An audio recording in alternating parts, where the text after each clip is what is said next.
Notre deuxième intervenante est Mariemi Bouri, actuellement Head of Impact-Based Finance chez Société Générale. Donc, Mariemi a 26 années d'expérience en banque d'investissement à la Société Générale à New York, Londres et Paris, au cours desquels elle a tenu, entre autres, des rôles de conseil et structuration de transactions complexes en financement de projets. Son domaine d'expertise sectorielle est principalement dans les filières de l'énergie et l'infrastructure, mais avec une très bonne connaissance des pays émergents et en particulier l'Afrique et l'Amérique latine. Mariemi est actuellement responsable de l'équipe Impact-Based Finance au sein de Société Générale et cette équipe a pour mission de créer et mettre en preuve de nouvelles solutions de financement pour atteindre les objectifs de développement durable. L'objectif quotidien de son équipe est donc de co-construire des modèles économiques centrés sur l'impact en utilisant la digitalisation pour combiner les services et solutions afin de maximiser la création de valeur à long terme pour toutes les parties prenantes. Mariemi est diplômée de l'ESSEC Business School avec un master en International Finance. Et donc, je laisse maintenant la parole à Mariemi. À vous la parole. Merci beaucoup. Est-ce que vous m'entendez bien? On vous entendez bien. Très bien. Donc, je vais commencer rapidement sur la page suivante avec une présentation très rapide de la Banque Société Générale pour ceux qui ne la connaissent pas. Donc, nous sommes une banque française internationale, acteur de l'économie réelle depuis 150 ans, avec plus de 148 000 employés présents dans 76 pays. Et on accompagne au quotidien plus de 30 millions de clients dans le monde entier. Donc, sur cette page, j'ai essayé de résumer un peu, il y a beaucoup plus que ça, mais donc résumer un peu tous les éléments qui supportent le fait que la banque est engagée dans le développement durable depuis longtemps, bien avant les différentes initiatives type Accord de Paris ou Objectifs de développement durable.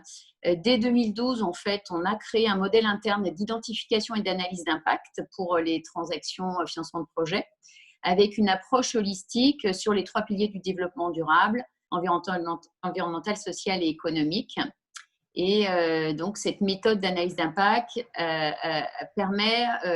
était assez innovante à l'époque et elle l'est toujours, puisqu'il s'agit de qualifier comme Positive Impact Finance un investissement ou un financement qui a au moins un impact positif sur un des 3 piliers du développement durable, donc environnement, social et développement économique, et pour lequel on a bien vérifié que les impacts négatifs ont été identifiés et correctement gérés.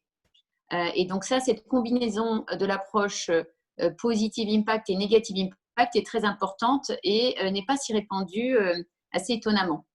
Et donc, pour avoir plus d'impact, en fait, on a décidé de mettre cette méthode sur la place publique, de la donner en bien commun en créant une initiative collective Positive Impact Finance, à laquelle Elodie a fait référence, qui a été adoptée par l'ONU en 2015 et qui, du coup, se développe avec des membres de tous horizons. Et en fait, l'idée, c'est vraiment de travailler ensemble, donc des banques, des agences de notation extra-financière, des investisseurs institutionnels, des investisseurs à impact, des NGO, travailler ensemble pour faire converger les standards et ce qu'on appelle les frameworks existants afin d'avoir un langage commun d'identification, d'analyse et de mesure d'impact, parce que c'est essentiel si on veut créer des marchés liquides. Et en créant des marchés liquides, on va améliorer la fluidité des transactions et faire baisser les prix. Ce qui est l'objectif, évidemment, c'est de fournir une finance en grand volume et à un prix attractif pour les investissements à impact. Plus récemment, c'est ce qu'on mentionne aussi sur cette page, la banque a contribué à définir les principes de banque responsable, donc Principle for Responsible Banking, et on a été un des premiers signataires en 2018. Donc ça, il ne s'agit pas, c'est pas une réglementation, c'est un engagement volontaire de la banque d'aligner sa stratégie et donc ses activités à la fois aux accords de Paris, donc le scénario below, donc au-dessous de 2 degrés pour tous nos portefeuilles, et aussi d'être aligné aux objectifs de développement durable. Donc un engagement très ambitieux.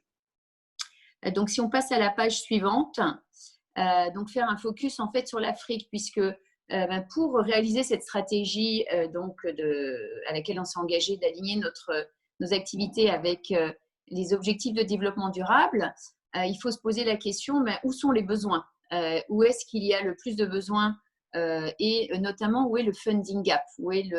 Quelles sont les régions et quels sont les secteurs d'activité où il y a le plus de besoins d'investissement et le moins de sources de financement? Eh bien, personne ne sera surpris de savoir d'apprendre ou de connaître déjà que l'Afrique, évidemment, est la région du monde où ce gap est le plus important, puisque sur une estimation d'environ 2600 milliards de dollars de funding gap annuel pour les objectifs de développement durable, la moitié, donc 1,3 trillion en anglais, donc 1300 milliards de dollars annuels qui sont donc un déficit d'investissement, se concentre sur l'Afrique, donc la moitié du funding gap global. Et donc, ça tombe bien puisque la banque est particulièrement engagée en Afrique. C'est une région stratégique pour nous. Donc, en quelques chiffres, nous sommes présents physiquement donc avec des implantations dans 19 pays, avec 1000 agences, 12 000 employés, presque 4 millions de clients, dont 150 000 entreprises. Donc, on peut dire que la banque, la Société Générale est vraiment la première banque internationale en Afrique et souvent première banque du pays, dans certains cas depuis plus de 100 ans. Donc, l'idée, c'est de justement profiter de cette position qu'on a en Afrique pour développer des solutions et remplir justement nos objectifs d'impact. Donc, comment est-ce qu'on fait ça? En fait, on a deux principaux canaux d'action. D'une part, notre activité de banquier, donc par notre réseau de banques de détail en Afrique et par les activités de banque d'investissement que l'on peut apporter en support de ce réseau local, et aussi par nos actions pour compte propre de type donc responsabilité environnementale et sociale. Donc là, vous voyez sur cette page différents exemples que l'on a développé et en particulier donc une stratégie spécifique a été mise en place sur l'Afrique qui s'appelle Grow with Africa, qui a pour vocation justement d'aligner notre activité pour contribuer collectivement au développement durable de l'Afrique. Et donc très rapidement, il y a 4 axes de développement qui ont été identifiés pour être justement les moteurs de croissance durable en Afrique et sur lesquels nous pouvons contribuer en tant que banque. Il s'agit d'une part de l'inclusion financière, où l'on intervient en finançant des institutions de microfinance, soit en rentrant au capital, soit par des lignes de financement. Et là, notre objectif, c'est de multiplier par 2 les encours d'ici à 2022, mais aussi d'apporter un support qualitatif donc auprès de ces institutions de microfinance dans leur process de risque, de compliance, de gestion informatique. On a notamment une filiale Manco au Sénégal, qui est donc une filiale 100% Société Générale, qui est une société de microfinance. Et on a aussi beaucoup développé dans la digitalisation avec Yup, qui est une solution de mobile money qui permet d'accéder à une gamme complète de services transactionnels et financiers. Un deuxième engagement, c'est auprès du financement des PME.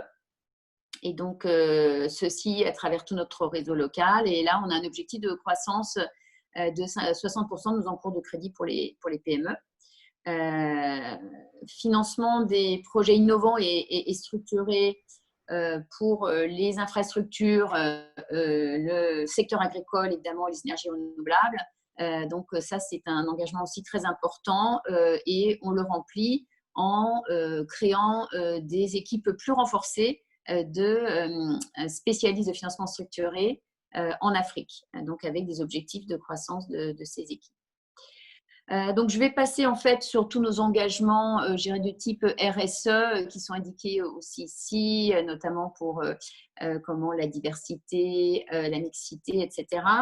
Pour passer donc à la page suivante, qui donc montre dans notre activité en fait commerciale et de services financiers qu'en fait on a toute une palette de solutions de financement ou de conseil, à la fois donc, pour les entreprises qui souhaitent emprunter, pour les investisseurs qui souhaitent investir et dans toute une autre série de services financiers. Donc, on a une offre qu'on appelle Sustainable and Positive Impact Solution.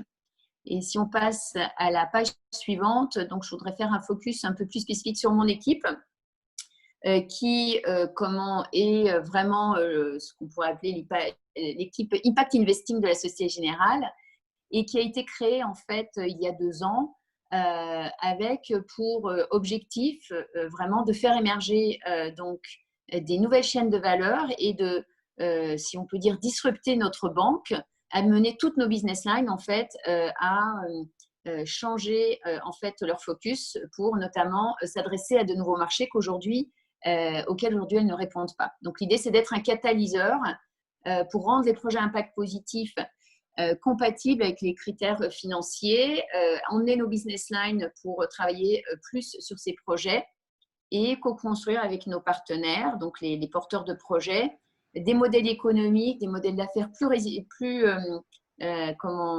forts, plus rentables et qui nous permettront donc plus facilement de les financer. Si on passe à la page suivante, très rapidement, en fait, en quoi consiste finalement cette approche disruptive? C'est de dire que le fameux funding gap dont je parlais, qui se chiffre en plusieurs milliers de milliards de dollars chaque année, on a analysé un peu en fait d'où venaient les freins finalement à ces investissements, et notre constat c'est que il y a 3 principaux freins. Premièrement, les projets ne sont pas suffisamment rentables parce qu'ils sont trop élevés par rapport aux revenus. Donc, on ne peut pas attendre de la finance privée, que ce soit une banque ou un investisseur à impact, qu'il aille financer un projet qui n'est pas rentable. Donc, pour ça, il faut améliorer la rentabilité. Et notre solution, c'est justement de multiplier les impacts d'un projet. Donc, si vous avez un projet qui apporte de l'électricité, est-ce qu'on peut, à l'occasion du déploiement de cette infrastructure, apporter d'autres solutions, d'autres services qui répondent aux besoins de la population concernée, par exemple l'accès à la connectivité, accès à l'eau. Et donc, en multipliant les services, on ajoute des impacts positifs, ce qui renforce la résilience du projet, et on peut aussi rajouter des revenus au passage. Et surtout, on arrive à mutualiser les coûts d'infrastructure, les coûts de maintenance. Donc, tout ça renforce en fait les économies, le modèle d'affaires du projet. Et bien sûr, on va utiliser la digitalisation, les solutions digitales pour réaliser cela. Deuxième frein, c'est le fait que ce sont des petites opérations. Et ça, c'est un vrai problème qui est que, assez paradoxalement, pour résoudre ce problème de funding gap qui se compte en plusieurs milliers de milliards de dollars tous les ans, on ne va pas faire ça à coût de grosses transactions de 1 milliard de dollars. Au contraire, c'est des centaines de milliers, des millions de toutes petites transactions dispersées, comme par exemple la rénovation énergétique des bâtiments particuliers dans les pays, donc dans les pays développés, ou les investissements de génération d'électricité par des mini-grids ou off-grid, donc dans les zones rurales en Afrique, par exemple, ou dans d'autres pays qui ont encore un problème d'accès à l'électricité. Et ces petites opérations, la difficulté, c'est qu'elles ne sont pas vraiment bancables pour un réseau de détail classique, parce que on est sur des petites structures, des petits projets, donc qui nécessitent des connaissances de financement de projet. Et elles ne sont pas intéressantes pour la banque d'investissement parce que c'est trop petit. Donc d'investissement va dire, moi, si c'est moins de 50 millions de dollars, je ne peux pas passer du temps là-dessus, je préfère faire des deals plus gros. Donc, il faut trouver une solution pour agréger et passer à l'échelle. Et donc ça va se faire en simplifiant, en standardisant les transactions pour pouvoir rapidement les agréger, et là aussi utiliser la digitalisation pour être plus efficace dans cette approche. Et le dernier point qui est très important, c'est qu'on a souvent une mauvaise perception du risque parce que c'est petit et parce que dans un pays en voie de développement ou mal noté ou qui a une mauvaise solidité financière, l'appréciation typiquement des banques va être que c'est très risqué. Or, en fait, on se rend compte qu'il y a un très bon track record de paiement sur justement ces petits flux de paiement en pay-as-you-go sur les paiements, par exemple, des Solar Home Systems.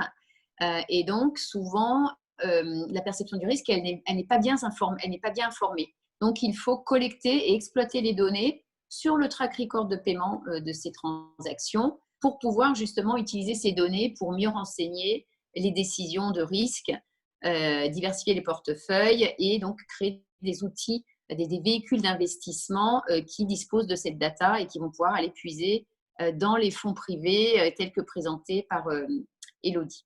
Donc, notre équipe est en fait en contact avec les équipes innovation et business development de nos clients corporate et aussi avec des startups et des PME, bien sûr, pour co-construire ces fameux business models qui vont résoudre ces trois problèmes et qui, du coup, vont avoir un bien meilleur attrait pour les financiers. Voilà. Et si on passe à la page suivante, parce que je regarde le temps qui passe et je voudrais laisser du temps à la troisième intervenante. Pour simplifier, en fait, on essaie de prendre des modèles économiques qui sont faibles ou tout juste viables. Et grâce à cette approche par impact, en travaillant sur les business models et le rehaussement de crédit, de les amener à un modèle économique efficace que l'on va pouvoir, du coup, passer à l'échelle dans des volumes bien plus importants et du coup, les placer auprès du privé. Je ne sais pas s'il y a encore une page derrière. Voilà, donc rapidement pour dire qu'évidemment, on ne fait pas ça tout seul. Notre équipe est bien trop petite pour ça.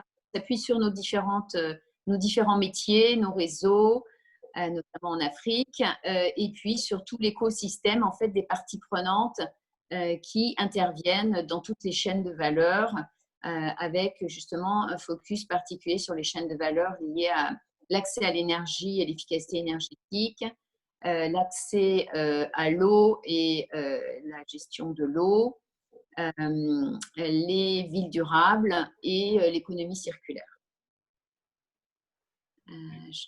Voilà, donc en conclusion, on accompagne en fait nos clients, quelle que soit leur situation, pour les aider à augmenter les impacts positifs qu'ils peuvent apporter dans leur activité, par leur modèle d'affaires, réduire leurs impacts négatifs jusqu'au point où l'intégralité de leur activité devient centrée autour des impacts, ce qui est dans l'intérêt de toutes leurs parties prenantes, puisque nous en sommes convaincus, les impacts positifs sont le driver fondamental de la valeur à long terme des entreprises et des projets. Et c'est donc dans l'intérêt des entreprises de centrer leur modèle d'affaires sur les impacts, ce qui les rendra plus rentables, plus bancables, plus résilients aux crises et avec bien évidemment donc une meilleure facilité de financement.